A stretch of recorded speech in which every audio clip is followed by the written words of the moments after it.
오늘은 직장 내 괴롭힘에 네. 대해서 이야기를 해볼까 하는데요. 왜 괴롭힘도 월급에 포함되어 있다 말이 있는데 한편으로는 우리가 이래서 괜찮을까 생각이 들었어요. 인사해야죠. 안녕하세요. 안녕하세요.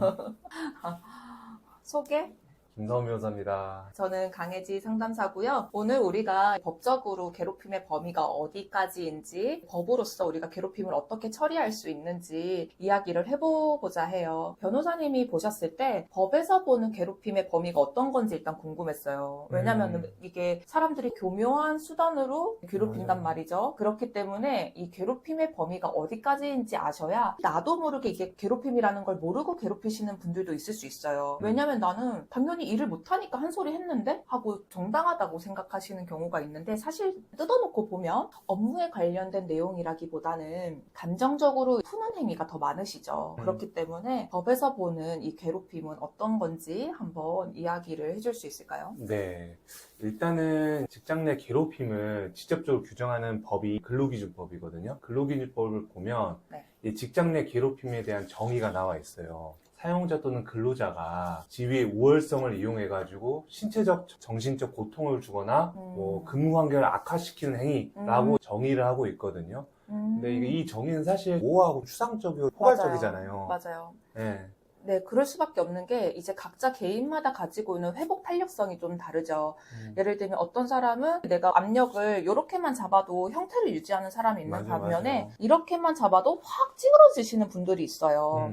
이제 각자가 가지는 탄력성이 달라서 아마 더 모호한 것이 아닌가 생각이 들고요. 그러면 변호사님이 보셨을 때 이 괴롭힘이라는 행위가 정신적, 신체적 이다라고 하셨어요. 그러면 실제로 이렇게 변호를 하셨던 적이 있으신가요? 아, 있죠. 네. 그러면 그때는 어떤 명목이었는지 우리가 알 수 있을까요? 보통은 직장에서 이루어지는 이제 괴롭힘이라는 게 대놓고 때린다거나 물건을 던진다거나 이런 경우는 요새는 흔하진 않고 문제되는 직장 내 괴롭힘 유형은 이제 폭언이죠. 모욕을 준다거나 그러니까 말로써 너 이거밖에 못해? 너가 그러고도 대리야? 능력에 대한 반문하는 말, 능력을 깔아내리는 말들. 맞아요. 불필요한 말들이죠. 아니면 동료들끼리 한삼을 뭐 따돌림 시킨다거나 아니면 업무를 기한을 너무 무리하게 준다거나, 예를 들어서 통상적으로 한 일주일치 걸릴 업무 양을 주면서 이틀 만에 끝내라. 이거 물어보고 싶었어요. 그러면 이럴 수도 있잖아요. 예를 들어 업무를 일주일치라는 거를 어떻게 증명할 수 있어요? 보통 이전에 해왔던 업무였는데 마감기일이 보통은 회사 내에서 기한이 있잖아요. 근데 그 충분히 기한이 있음에도 그 피해 근로자한테는 너무나 촉박하게 시간을 주는 거죠. 정당한 사유 없이. 그러면 이런 것도 될 수 있나요? 예를 들어서 업무 시간이 아니에요. 그런데 직장 상사가 더 잘할 수 있게 기회를 주겠다. 여기서 표정이. 그래서 퇴근 시간에 갑자기 나랑 얘기 좀 하자 라는 얘기를 한다던가, 아니면 갑자기 책을 읽고 와. 내일까지 아니면 이번 주까지 이 책에 대해서, 업무 내용에 대해서 명목을 뚜렷하게 얘기하지 않고 네가 알아와서 이 일을 해라던가, 이런 것들도 괴롭힘이 될 수 있나요?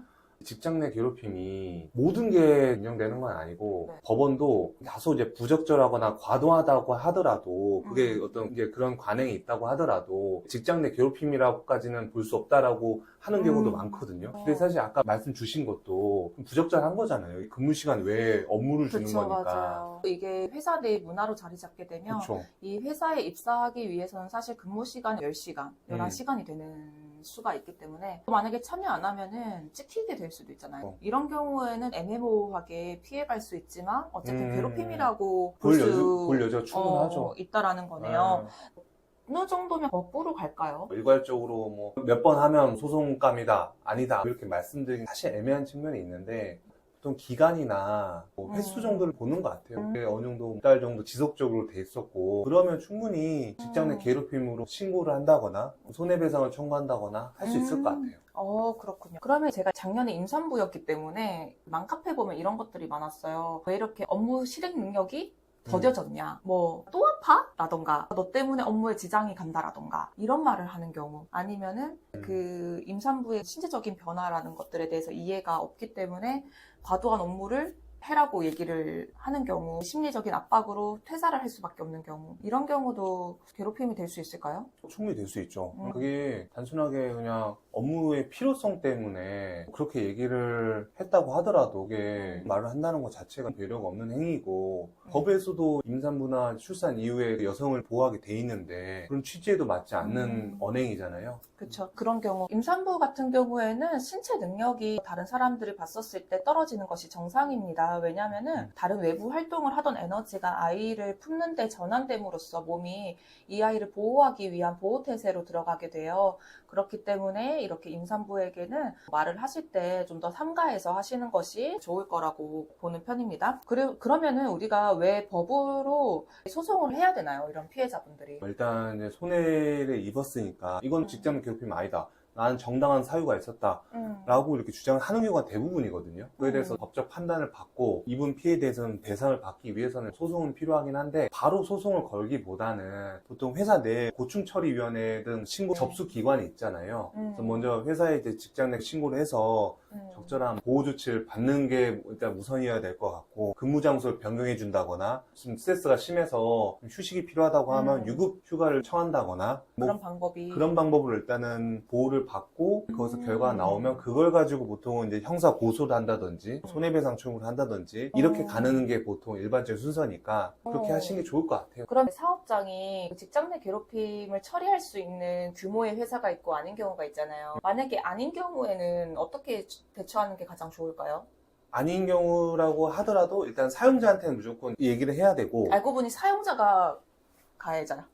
그러면 사용자 가해자라고 하면 네. 그러니까 사용자를 배제하는, 아마 회사 내에 그걸 하게 돼 있을 거예요. 회사 내에서 어떤 네네. 다른 기구를 통해 사용자가 좀 배제될, 가해자이니까 이런 상황에서는 네네. 이런 쟁점이 있을 수 있어요. 사용자가 네. 가해자면 자기를 신고를 했다는 이유만으로 불이익한 처우를 할 수가 있어요. 그래서 일부러 전혀 안 해본 뭐 업무를 배당시킨다거나 갑자기 오지로 발령을 안 낸다거나 네네. 이렇게 하면 그것도 또 근로기준법에서 형사처벌의 대상이거든요. 그건 아예 노동청에 진정을 넣는다든지 그런 방법이 이렇게 하시면 좋을 것 같아요. 아까 전에 얘기하셨던 부분들이 답이 될 수 있을 것 같기는 한데, 구체적인 증거, 네. 횟수 어떻게 모을 수 있을까요? 중고 같은 거는 보통 뭐 카톡, 문자 메시지, 사내 메신저, 네. 아니면 사내 메일, 네. 전화 녹음이 되신다고 하면 녹음 파일, 아니면 제3자 목격 진술, 사실 확인서, 네. 모든 게 가능하죠. 그러면 이런 것들을 판사분이 다 보진 않잖아요. 어떤 내용이 있었는지. 그럼 이런 것들을 캡처한 내용들이 굉장한 양이 있다. 그러면 이런 것들을 변호사분이 어떻게 처리를 해주시나요? 보통 이제 의견서로 네. 이 증거들을 정리를 해가지고 이 의견서에서 이 증거의 취지는 뭐고, 이걸 네네. 봤을 때 우리는 어떤 사실을 알 수가 있고, 정리하는 역할을 하거든요. 네네. 양이 방대하면 수사기관도 다 확인을 못해요. 빠뜨릴 수가 있어요. 맞아요. 그러니까 그걸 정리해주는 역할을 하는 사람이 변호사다라고 생각하시면 더 좋을 것 같아요. 맞아요. 이게 저희도 상담사들이 쓰다 보면은 어떤 경우가 되냐면, 있었던 많은 일들을 요약해서 얘기를 하다 보니까 사건이 단순화되는 경우가 있더라고요. 이 사람이 소리를 질렀음이라고 하면, 예를 들어 업무 시간 내에 이행하지 못한다고 그 업무 수행 중에 어떻게 소리를 질렀음, 어떤 높이로 다른 사람들 앞에서 소리를 질렀음, 이렇게 되면 단순히 소리 지름에 대한 각도가 달라질 수가 있게 되는 것 같아요. 그래서 어떤 변호사분을 만나는지도 괴롭힘이 축소가 될 수도 있고, 적절하게 내가 받은 만큼의 부분에 대해서는 잘 정리해 주실 수 있는 변호사분, 그러면 변호사분이 잘 정리해서 전달하는 거 굉장히 중요하겠어요?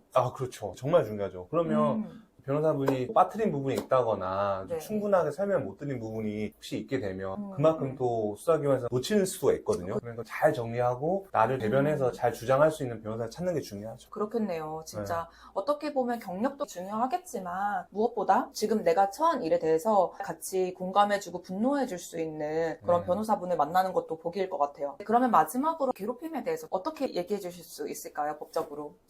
직장 내 괴롭힘 이걸 당하면 진짜 매일가 인생의 대부분을 직장에서 보내잖아요. 근데 그 직장이 지옥 같으면 얼마나 인생이 괴롭고 힘들겠어요. 혼자만 자책하지 마시고 변호사나 뭐 노무사님이나 여러 가지 도움을 주실 수 있는 분들이 많으니까 꼭 도움의 손길을 내미셨으면 좋겠어요. 네, 도움되는 말이네요. 저희가 영상이 너무나 길게 되면은 텐션이 떨어지는 이유로 오늘은 직장 내 괴롭힘에 대해서는 여기까지 찍어볼까 해요. 그럼 오늘도 영상 시청해주셔서 감사해요. 감사합니다. 안녕.